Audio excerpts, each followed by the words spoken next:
So, I am very uh, nervous right I, now, if you can tell. I'm really nervous too. So, first, what are your influences inside and outside of GD? Okay, so my influences, I get influenced by a lot of things. From experience, think of, or consume. Like games, for example, art pieces, movies, maybe my own ideas and stories, or even by traveling. And as an example, I can put my project The Limit, where I was inspired by my trip around Poland. Time playing games like Blasphemous and Superliminal. Listening to like the whole Dark Side discography, which not only has 2 albums, but it's whatever. About Inside and of GD. And I would also like to add to that. Back in my FNAF creator era, which was in 2021. Yeah, I remember that. Yeah, Stuff like Blue Calcs, right? yeah, stuff like Blue Calcs, Empty Disco, and I Never Dream. And I was more inspired by the levels in game from the creators like Woolsey, Para, Smink, so on, all the legends of that time. But now I mostly get inspired by the things outside of GD. And besides, I rarely actually play the game. With the exception of practicing some extreme demons like Phobos, for example. But even still, to this day, I do look up to some great creators and take notes from their works, like 2003 Devon, Zalnox, Coco for the and so this on. Stuff's cool. Yeah, these legends. And funny thing is that they also had some moments where there was games or movies that kind of look like my inspirations, but I actually weren't inspired by them. I don't know. For example, do you know the game Gris? I've seen it before, but I haven't played it. Yeah, so I have only discovered it after I created The Limit, and it really resembles of some of my stuff like Zodiac Shift and the Terminator, and I have never heard about a game before that. So yeah, that was funny. And also the movie Midsummer as well. That movie looks kind of similar to the spring part in Storm, and I have only recently discovered it. Yeah, I remember like seeing that movie. I haven't watched it though. It is weird as fuck. Yeah, I remember, like, maybe I saw, like, a kill count video about it or something. I Oh, don't remember. kill count, yeah. There were a lot of murder in that. Jesus Christ. But they have Yeah. very weird movie, but I liked it, though. It was kind of cool. I watched it with a friend. Okay. Mm-hmm. I have another question for you. Yeah, sure. In your opinion, what are 5 albums that everybody needs to hear before they die? I have picked 5 that would be pretty much the summarize of like the genres I like and I would recommend to people to hear before they die. So first of all, the man, the myth, the legend, Aphex Twin with the selected ambient works, Volume 2. Not the first one, but the second one, because I like atmosphere more, how influential it was to the overall ambient scene, and I fucking love how massive the soundscape feels. I was going to listen to that this weekend, actually. I've been like putting it off because it's 2 hours and 40 minutes long. And I was listening to it whenever I'm going out, like just by myself, to go somewhere, and it really helps me to like feel the vibe, I guess. The second one would be by Floating Points and Pharoah Sanders in their project Promises, and I have picked that one because it is very unique.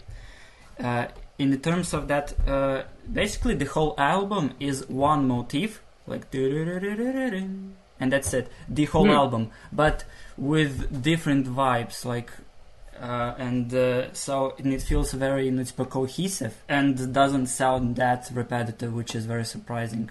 Mind-blowing project for me. Pretty an obvious one, in Against the Logic, 2012 to 2017. It has influenced a lot in my GD career with the drop of with the drop of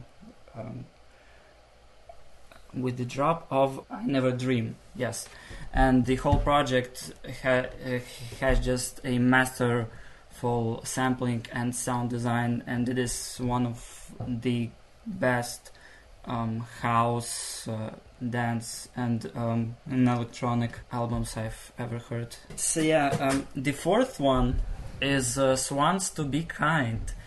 Very Fantano core, I know, but I fucking love that album. For pretty much just the primal insanity, it is super insane, and it's stellar. No, it's a progression. How slowly but surely it progresses, and it never gets boring. I remember getting like halfway through a listen before I had to like do something. It is long, yeah. It is 2 hours long. I'm probably going to revisit it since I've listened to a 7-hour album now. So, all right, and the last one is Jimi Hendrix Electric Ladyland. It is a very old project, and it is from 1968. But Jimmy is the goat of guitar playing. I've been loving his stuff recently, and I think it's just very influential to the rock music in general. And what I also like about this project is that even though it's from 1968, it feels very cohesive, like a full experience, and you don't get a lot of projects like that from this era that just feel like cohesive. Yeah, cohesive, like like nowadays. Okay, and the last question: what is your advice to newer creators? What is my advice to newer creators? Just take it slow, take it very slow, and maybe when you start, maybe make a level like I did with my Noispa project in Noispa Dreams. Before creating my first rated level, Noispa Blue Calcs. Just maybe make a level with a ton of styles, art, modern, effect, whatever the fuck, and just see what fits you. See what what style fits you the best. I have thought that the effect levels would be my meta for the entire thing, but no, I actually dug up into art, and here I am now. I remember doing like a level like that once. It was pretty bad looking back on it, but it was fun to make. It shouldn't be good though. It is just like an experiment in styles, and you definitely don't need to focus on the quality there. And when you are making like your first serious level, like don't try to make a masterpiece for sure. It will just demotivate you very quickly. Like make something simple, sweet, short, like nothing too special, and then you can just it's gonna progress. And I believe that it is the best way to progress as a creator. Yeah, just taking things slow. If I remember right, it was like terribly balanced and also 4.5 minutes long. I never released it onto the servers. I didn't have an account at the time. What was the level about overall? It didn't have any theme at all. It was just that things I thought would be cool to make in a level. Like I remember there's an entire Japanese part themed around sushi and chopsticks. I was like 11 or something. Not 11. I remember my first GD level, and it was I kind of got inspired by Duelo Maestro, and I also tried to make like Star Wars shit. This level is awful. It's not even like it's playable. It's unplayable.